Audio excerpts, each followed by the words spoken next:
IMK BMS का form भर रहे हो और वो पर्सनल स्टेटमेंट वाले सेक्शन में पता नहीं है क्या लिखना है।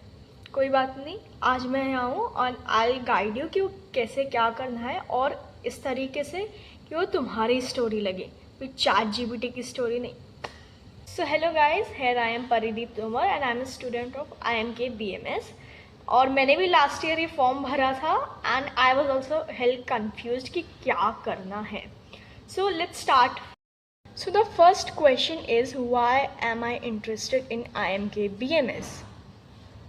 Wow, that's a quite interesting question because बाकी लोग क्या करते हैं, they just ask it on Google कि IMK BMS क्या है, वहाँ पे जो भी इंफॉर्मेशन आता है उसे कॉपी पेस्ट कर देते हैं.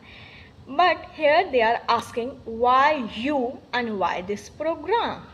That's a simple conversation you guys will have there. तो यहाँ पे क्या करना है, अब वो सारी चीज़ें याद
गूगल वहाँ पे जो भी इंफॉर्मेशन मिलता है वो से कॉपी पेस्ट कर देते हैं। नहीं, अब ये सोचो, अगर उन्होंने एक क्वेश्चन लिखा है, उन्हें वो इन्फॉर्मेशन तो नहीं चाहिए होगा जो ऑलरेडी अवेलेबल है ना। और ये बात ध्यान रखना, ये प्रोग्राम कोई और कैंपस में नहीं है, कोची कैंपस में है। So you are going to be the second batch ever. So they are asking you, what are you going to bring on this table?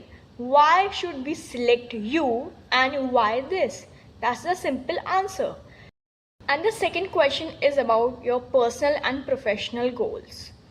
Okay, for a 18 or 17-year-old kid कि उसे life में क्या करना है, it's a tough question. I also understand that. BMS में 4 domains होते हैं: marketing, finance, HR and operations. अब ये चारों सेगमेंट्स में से आपको कौन सा ज़्यादा इंटरेस्टिंग लगता है, कौन सा सबसे ज़्यादा फैसिनेट करता है, क्यों करता है?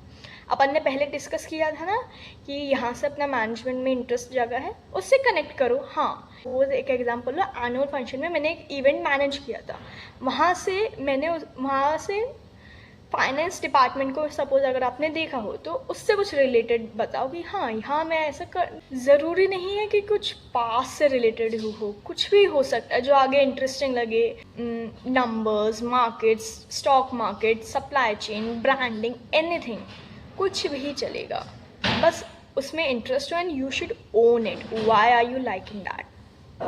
And for a short term goal you can say that you want to explore things. आपको थोड़ा सा अंडरग्राउंड रियलिटी वर्क करना है. ये सब अगर नहीं भी पता है कि क्या करना है, एज सच कोई कंपलसरी नहीं है. यू कैन से figuring it out in that direction. ज़रूरी नहीं है कि हर आंसर सही या गलत हो. It's just you are having your opinions and presenting to them in a way. और सबसे important cheese, I don't know ये बात किसको पता है किसको नहीं, बट ये चीज़ इंटरव्यू में आएगी. इफ़ यू आर सोइंग कि आपने अपने स्कूल का कोई फेस्ट ऑर्गेनाइज किया है, उसके ऊपर डिटेल में बात करना पड़ेगा इंटरव्यू में. आपने क्या किया, कहाँ गलती हुई, आपको क्या लगता है आप उसमें और इम्प्रूवमेंट कर सकते थे. Every single thing will be discussed there. So जो लिख रहे हो, make sure it is true. और यही वो पॉइंट्स है जिससे लगेगा दैट यू आर यूनिक. कोई AI जनरेटेड आंसर नहीं होगा ये सब, ठीक है. एंड सेकेंड बैच वाली बात याद रखना, you will be the second batch here. तो how are you going to contribute? अपने सीनियर से आप क्या मेंटरशिप लेना चाहोगे, फिर उससे आप क्या नई चीज़ें बिल्ड करना चाहोगे, ये सब उसमें लिखना. It will make an impact there. बस ज़्यादा टेंशन मत लेना कि ये सही है ये गलत है, ऐसा कुछ नहीं होता है.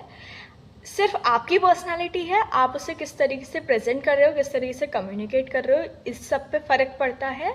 और पर्सनल स्टेटमेंट की बात, खुद की स्टोरी लिखो, कोई एआई जनरेटिव मत लिखो, कुछ ज़्यादा जेनरिक मत लिखो. इफ़ यू फील कि मैं अपना एक पर्सनल स्टोरी बताती हूँ. मैंने एचआर लिखा था. एवरीवन टोल्ड मी कि एचआर में स्कोप नहीं है, ऐसा है वैसा है. क्वाइट कॉन्ट्रोवर्शियल टू से, बट मुझे पता था मेरा उसमें इंटरेस्ट क्यों है, and I handle it very well. Even that panel was very well impressed by that. So it's just you. How are you going to say about it? How are you going to own that? आ गया समझ? और इस सब के बाद भी अगर कोई confusion है, कुछ है, तो I am here. I'll reply to all your questions, queries in the reply. And all the best for your application and the exam. See you soon.